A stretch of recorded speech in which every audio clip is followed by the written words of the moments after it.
السلام علیکم میرے پیارے دوستوں، اور آپ دیکھ رہے ہیں اردو سینٹر ناول۔ آج میں آپ کے لیے ایک ایسی کہانی لے کر آئی ہوں جو صرف الفاظ نہیں، احساس ہے، درد ہے اور سچائی ہے۔ ماں کے وہ آنسو کبھی کسی نے نہیں دیکھے۔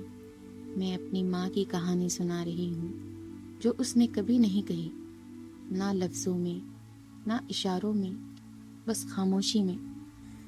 بس میں نے محسوس کیا جیسے اس کی خاموشی مجھ سے باتیں کرتی ہو۔ وہ ماں جو ساری عمر صرف ایک ذمہ داری کہلائی، کبھی کسی نے اس کا دل نہیں پڑھا، نہ آنکھوں کی نمی کو سمجھا، نہ اس کے دل کے گھاؤ دیکھے، نہ قربانیوں کی کہانی سنی۔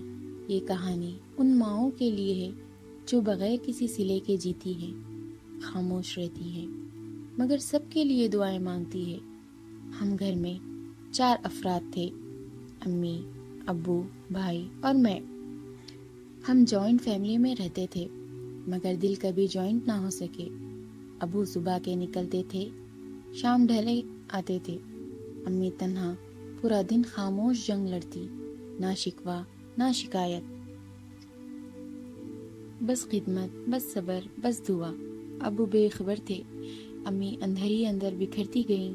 امی اپنے پھپھو کے گھر ہی بہو بنی، لیکن سسرال کبھی اپنانا نہ ہوا۔ وہ سب کچھ سہتی رہیں، زبان پر کبھی اف نہ آئی، کبھی تنقید، کبھی طنز، کبھی الزام، سب برداشت کیا۔ ایک دن ابو کا گھر جلدی آنا ہوا۔ امی کو 15 لوگوں کا کام کرتے دیکھا۔ امی روزے سے تھی، مگر چہرے پر سکون تھا، جیسے کچھ ہوا ہی نہ ہو۔ اتفاقاً نانا کا گھر آنا ہوا۔ دادی نے امی کو کمرے میں بند کر دیا، کہا آپ کی بیٹی کہیں باہر گئی ہے۔ نانا نے گھنٹوں دروازے پر بیٹھے رہے، اور امی اندر چپ چاپ آنسو بہاتی رہی۔ یہ سب ابو کی غیر موجودگی میں ہوا، اور کسی کو پرواہ تک نہ ہوئی۔ امی پر روز ظلم ہوتا رہا، مگر انہوں نے ہمیں کبھی محسوس ہونے ہی نہ دیا۔ پھر ایک دن ابو نے سب سچ جان لیا۔ وہ ہمیں لے کر ایک الگ ہو گئے، ایک چھوٹے سے کرائے کے گھر میں، مگر امی تب بھی کہتی تھی چلو واپس چلتی ہے۔ ابو نے کہا اب اپنے آپ پر بھی رحم کرو۔ کچھ دن بعد امی بیمار رہنے لگی۔ ابو نے نوکری چھوڑ دی اور سب کچھ امی کے علاج پر لگا دیا۔ پھر قسمت نے پلٹا کھایا، ابو بھی بیمار ہو گئے۔ دونوں ٹھیک ہو گئے، مگر زندگی کی رونقیں کہیں کھو گئی۔ امی نے کئی عیدیں پرانے کپڑوں میں گزاری۔ ان کی آنکھیں یاد ہیں مجھے، جو ہنستی تھی مگر بھیگی ہوتی تھی۔ زبان پر شکایت کبھی نہ آئی، صرف خاموشی اور بے آواز دعائیں۔ امی کا سونا دادی نے شادی کے پہلے ہفتے ہی لے لیا تھا۔ امی نے دوبارہ زیور کبھی نہیں پہنا، بس چہرے پر صبر کا زیور سجا لیا۔ جب وہ کہیں جاتی، ایک لمحے کو چپ ہو جاتی۔ وہ خاموشی میرے دل میں تیر بن کر اترتی تھی۔ ماں وہ صاحبہ ہیں جو خود جلتی ہے مگر بچوں کو دھوپ سے بچاتی ہے۔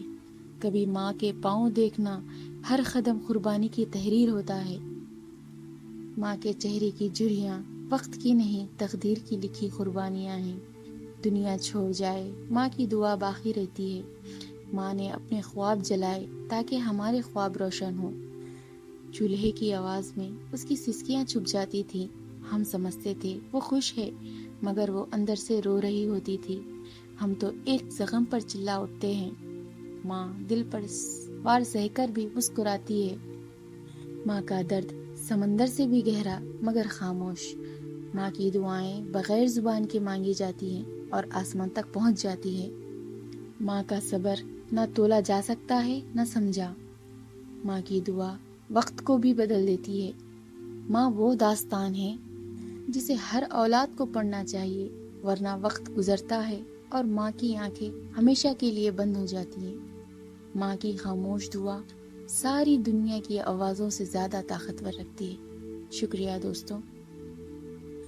اگر میرے الفاظ آپ کے ماں کے قربانیوں کو بھی یاد دلاتے ہیں تو پلیز لائک کریں، شیئر کریں، سبسکرائب کریں۔